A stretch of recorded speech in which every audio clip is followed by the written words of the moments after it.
კარგად რო წარმოგიდგინოთ დღევანდელი ჩვენი პროგრამის მთავარი თემა ქართული ხელნაწერი ონლაინ ენციკლოპედია, რომლის საშუალებით თქვენ სახლიდან გაუსვლელად თქვენთვის მნიშვნელოვან მასალას მოიპოვებთ. ეს არის ენციკლოპედია, სადაც თავმოყრილია ხელნაწერითა ეროვნული ცენტრის სამეცნიერო კვლევის შედეგები.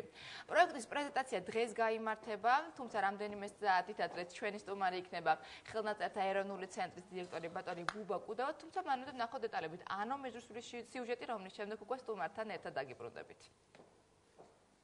მოგვისახარება გახლავთ ერთ-ერთი ხელნაწერი, რომლის შესახებაც არაერთი სტატია შესული ონლაინ ენციკლოპედიაში. ეს ეხება არა მხოლოდ მის გადამწერებს, კალიგრაფიულ სკოლებს, მოხატულობას, არამედ აკინძვასაც, საწერ მასალასაც.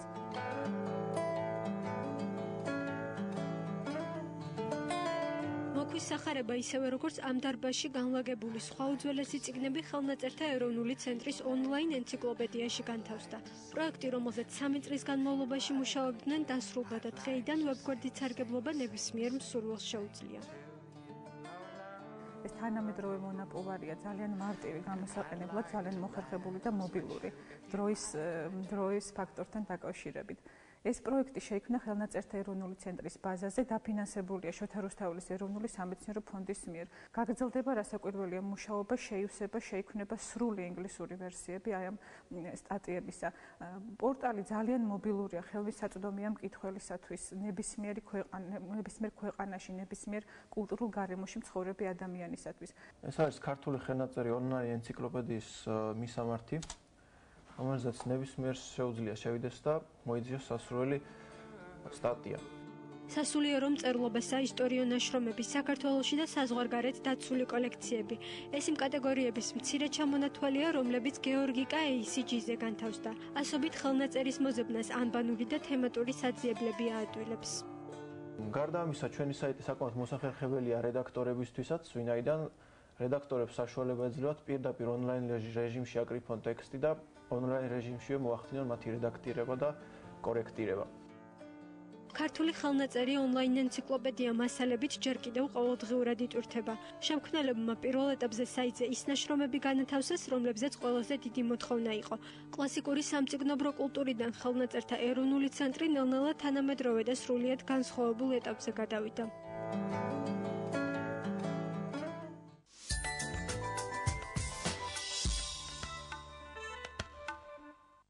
როგორც გითხარით, დღეს ჩვენი სტუმარი გახლავთ ხელნაწერთა ეროვნული ცენტრის დირექტორი ბატონი ბუბა კუდავა. დილომშვიდობის, ძალიან დიდი მადლობა სტუდიაში მობრძანებისთვის. ქართული ხელნაწერი, ანუ ეს ონლაინ ენციკლოპედია, სულ რაღაც ერთი თვეა რაც ქსელში ჩაეშვა, დღეს მისი პრეზენტაცია გაიმართება რამდენიმე საათში. საიდან წამოვიდა ეს იდეა და რა ბაზაზე შეიქმნა ეს ენციკლოპედია? მეცნიერების ძალიან ბევრ დარგში არის ამდაგვარი პრობლემა და იგივე პრობლემის წინაშე ვიდექით ჩვენც, რომ არის კვლევები, ათწლეულების მანძილზე არის კვლევის შედეგები, მაგრამ ნაკლებად არის ხოლმე საშუალებები, რომ სწრაფად და მოხერხებულად მოიპოვოს ადამიანმა ელემენტარული ან ზოგადი ინფორმაცია. მათ შორის ეს პრობლემა ფართო საზოგადოების წინაშე დგას, მოსწავლეების, სტუდენტების, პედაგოგების, მაგრამ ასევე დგას სპეციალისტების წინაშეც. მათაც უხდებათ ხშირად რამდენიმე წიგნის ჩახედვა, რამდენიმე წიგნის მოძიება, რომელთა ნაწილი შეიძლება თვითონ არ ქონდეთ ბიბლიოთეკაში და ასე შემდეგ, რასაც მიაქვს ძალიან დიდი დრო. და უკანასკნელ წლებში ჩვენთან დაიბადა რამდენიმე ასეთი იდეა და რამდენიმე ასეთი პროექტი განხორციელდა, რომლის მიზანი იყო თავი მოეყარა იმ კვლევის შედეგებისთვის, რომლებიც დაგროვდა ბოლო 1 საუკუნეზე მეტი ხნის განმავლობაში, რაც დაიწყო ქართული ხელნაწერის კვლევა და 9 საუკუნეზე მეტია, რაც არსებობს ხელნაწერთა ეროვნული ცენტრი, ძალიან ბევრი პუბლიკაცია გაკეთდა, ტექსტები გამოიცა, აღწერილობები გაკეთდა ხელნაწერების, მაგრამ დადგა დრო ზუსტად აი ამ ცოდნის შეჯამებისა და გარკვეული პროექტების განხორციელებისა, რომლის მიზანი არის სწრაფად და ძალიან სწრაფად ოპერატიულად მიიღო შენთვის მნიშვნელოვანი მასალა. ეს ენციკლოპედია არა მარტო მკვლევარებისთვის არის ძალიან მნიშვნელოვანი და საჩუქარია პრაქტიკულად, არამედ სტუდენტებისთვის, იმიტომ რომ პრაქტიკულად არის ალბათ ონლაინ ბიბლიოთეკა და საგანმანათლებლო კუთხითაც მნიშვნელოვანია მსგავსი ტიპის ენციკლოპედიის არსებობა. ძალიან დიდი მნიშვნელობა აქვს ენციკლოპედიური ესეთ სალექსიკონო ტიპის გამოცემებს, მაგრამ ახლა არ მოყვები უპირატესობებზე საუბარს, რაც აქვს ელექტრონულ გამოცემებს, ხომ? ტირაჟი მაინც შეზღუდულია ხოლმე ყოველთვის ასეთი გამოცემებისაც ველდება, ხელმიუწვდომელია, მაშინ როდესაც ეს ონლაინ ენციკლოპედია ხელმისაწვდომია ყველასთვის, სადაც არ უნდა იმყოფებოდეს ის. დღეს უკვე განსაკუთრებით სტუდენტობაზე ვიტყოდი, ვთქვათ სტუდენტობას, ინტერნეტთან წვდომის პრობლემა უკვე აღარ აქვს, ვისაც თავის კომპიუტერი არ აქვს, დაწესებულებებში, უნივერსიტეტებში, ბიბლიოთეკებში უკვე არის ამის საშუალება, ასე რომ ძალიან დაეხმარება მათ თემებზე მუშაობისას, ვთქვათ სალექციო მასალის მომზადებისას. ასევე დიდ დახმარებას გაუწევს ვფიქრობ პედაგოგებსაც, როგორც სკოლის პედაგოგებს, ისე უმაღლეს სასწავლებლების პედაგოგებს. და იქნებ ზოგადად გითხრათ, რა თემებზეა ქართული მასალები, რამდენად მრავალფეროვანია?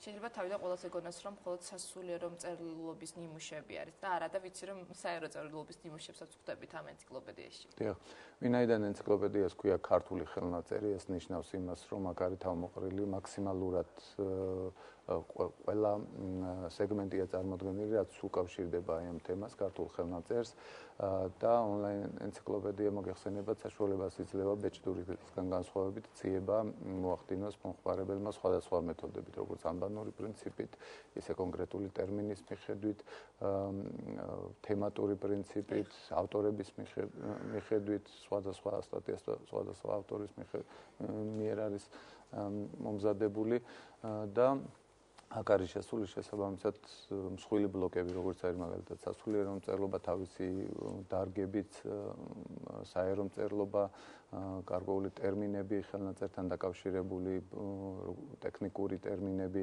ჩვენ გარდა ამისა ცოტა ფართოდ გავიგეთ ეს ქართული ხელნაწერის ტერმინი და მაშინ მოვაქციეთ ისტორიული დოკუმენტების შესახებაც ინფორმაცია. აქ არ არის მხოლოდ ხელით გადაწერილი წიგნების შესახებ. ქართულ ხელნაწერს აქვს თავისი ვიწრო მნიშვნელობაც, ფართო მნიშვნელობაც. სწორედ ასეთ ფართო მნიშვნელობით არის აქ და არის ხშირად არის სტატია ერთ კონკრეტულ ხელნაწერზე, ერთ კონკრეტულ ისტორიულ დოკუმენტზე, რომელიც არის გამორჩეული სხვადასხვა ნიშნით. და რაც შეეხება ვიზუალურ მასალას, აქ არის გარკვეულ სტატიებს ახლავს ვიზუალური მასალა, რამდენად შეიძლება მათი გამოყენება. მიუხედავად იმისა, რომ როგორც ნახე, არ არის მაღალი ხარისხის, დაბალი ხარისხის ვიზუალური მასალა. ეს ვიზუალური მასალა არის სტატიის ორგანული ნაწილი, ცხადია, ავსებს სტატიას და წარმოდგენას უქმნის მომხმარებელს. მაგრამ არის ორიგინალი, რომელსაც ვერსაც სხვაგან ვერ ვნახავთ. ამ უნდა მივიდეთ ხოლმე. დიახ, ნუ ეს პლუსიც ამ ენციკლოპედიას აქვს, რა თქმა უნდა, მისი გამოყენება, ვთქვათ, სხვადასხვა სამეცნიერო თუ სასწავლო მიზნებით აბსოლუტურად თავისუფლად არის შესაძლებელი, თუ ვინმე სხვა მიზანი აქვს, ეს უკვე შემდეგ ცალკე მოლაპარაკების შედეგად ხდება დაწესებულებასთან. პრინციპში ხა საიტის სრულყოფის პროცესშია, ბევრი რამე გაქვთ კიდევ წინ დასაგეგმი და გასათვალისწინებელი. აქ არის სტატიები, რომელიც თარგმნილია ინგლისურ ენაზე, მაგრამ ეს არის მხოლოდ ნაწილი სტატიებისა. ქართველი მკვლევარებისთვის ძალიან მნიშვნელოვანია ეს ენციკლოპედია, ონლაინ ენციკლოპედია, მაგრამ ალბათ უცხოელი მკვლევარებისთვის ასევე ხელმისაწვდომი უნდა იყოს. ეს ენციკლოპედია თუ იგეგმება ახლა მომავალში, რომ მთლიანი მასალა იქ გადაითარგმნოს ინგლისურ ენაზე და არა მარტო ინგლისურ ენაზე, გულისხმობ რუსულ ენასაც. ეს პროექტი, როგორც აღინიშნა სიუჟეტში, შოთა რუსთაველის ეროვნული სამეცნიერო ფონდის დაფინანსებით განხორციელდა. მასში იყვნენ ჩაბმული ხელნაწერთა ეროვნული ცენტრის თანამშრომლები.